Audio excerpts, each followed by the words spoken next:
राष्ट्रवादी अजितदादा गटाचे विदर्भातील जिल्हाध्यक्ष पक्षावर नाराज आहेत का यासाठी हा प्रश्न उपस्थित होतोय। कारण की जिल्हाध्यक्षांनी आज एक महत्त्वाची बैठक बोलावलेली आहे। अशी माहिती आहे की 10 जिल्हाध्यक्ष त्यात उपस्थित राहणार। भाऊ, कशासाठी बैठक बोलावली? तुम्ही पक्षावर नाराज का आहात? नाही, पक्षावर नाराजीचा प्रश्न नाही आहे। सध्या जे महायुतीचं आपलं जे सरकार आहे त्या सरकारमध्ये जिल्हाध्यक्षांना जे कामं म्हणजे अपेक्षा होती त्या अपेक्षा पूर्ण होत नाहीत। एकतर स्वतः आमच्या पक्षाचे जरी मंत्री असले किंवा महायुतीतले मंत्री असले तरी ते काय जिल्हाध्यक्षांचे कामं करत नाहीत।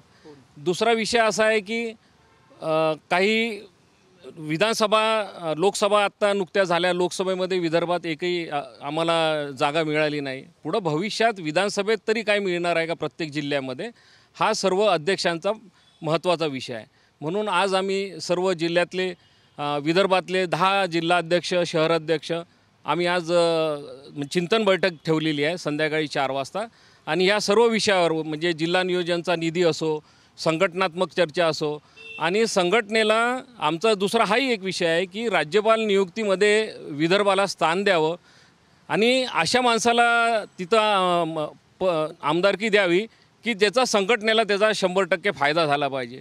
उगाच जवळ फिरणारे माणसं जर असले आणि अशा लोकांना दिलं तर त्याचा संघटनेत फायदा काहीच होणार नाही आणि संघटना विदर्भात वाढणार नाही। यापूर्वी आपण बघितलं असेल की राष्ट्रवादी काँग्रेसनी विदर्भामध्ये ज्या ज्या लोकांना आमदारकी आणि MLC दिली तर त्याचा फायदा पक्ष संघटनेला काहीच झालेला नाही आहे। तुमचे मुद्दे आहे की निधी मिळत नाही, पक्ष विधानसभेत आमदारकी उमेदवारी मिळावी आणि MLC यामध्ये असं आहे की जर विदर्भाला MLC मिळाली तर ते आम्हाला आमच्या संघटनात्मक एखादा जर कार्यकर्ता किंवा पदाधिकारी असला अशा लोकांना जर मिळाली तर अत्यंत चांगलं होईल। दुसरा विषय असा आहे की आम्हाला यामध्ये एक मुद्दा असा आहे की प्रफुल्ल पटेल यांचे अत्यंत निकटवर्तीय सुनील फुंडे जे भंडारा जिल्हा बँकेचे अध्यक्ष आहे, त्यांचंही नावाची मागणी होते की त्यांना MLC द्यावे म्हणून। त्याच्याबद्दल काय हरकत नाही ना, आम्हाला आनंद आहे।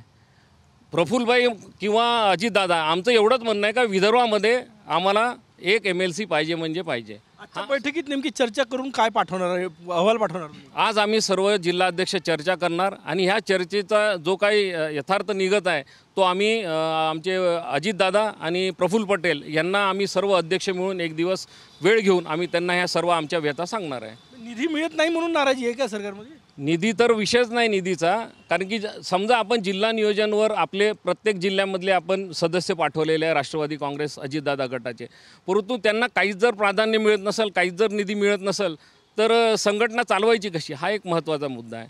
म्हणून यावर आमचं दादांनाही आम्ही वारंवार भेटून सांगितलं की निधीविषयी आपण विशेष लक्ष घालून सर्व जिल्हा अध्यक्षांना निधी वाटप करावं। मी बोलताना म्हटलं की तुमच्याच पक्षाचे मंत्रीही लक्ष देत नाही, कोणावर निशाण आहे? नाही, असं आरोप म्हणून नाही आहे, परंतु आता नाव घेणं चुकीचं आहे।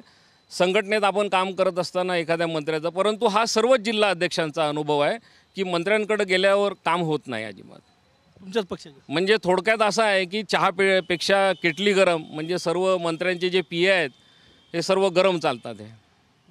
हाच आमचा काय टोकाची भूमिका नाही घेणार? राजीनामा देण्याची तयारीत तर नाही तुम्ही? आम्ही अजितदादांना सोडून कधीही जाऊ शकत नाही। प्रफुल्ल पटेल आमचे मार्गदर्शक आहेत, परंतु आमच्या व्यथा सांगणे हे संघटनात्मक ज्या अडचणी आहे जिल्हाध्यक्षांच्या आम्ही सांगणार, कोणाला सांगणार, त्या व्यथा आमच्या ऐकून घेतल्या पाहिजे, हाच आमचा विषय। खूप खूप धन्यवाद। कॅमेरामॅन सचिन सायमसह गजानन नुमाटे, TV9 मराठी, नागपूर।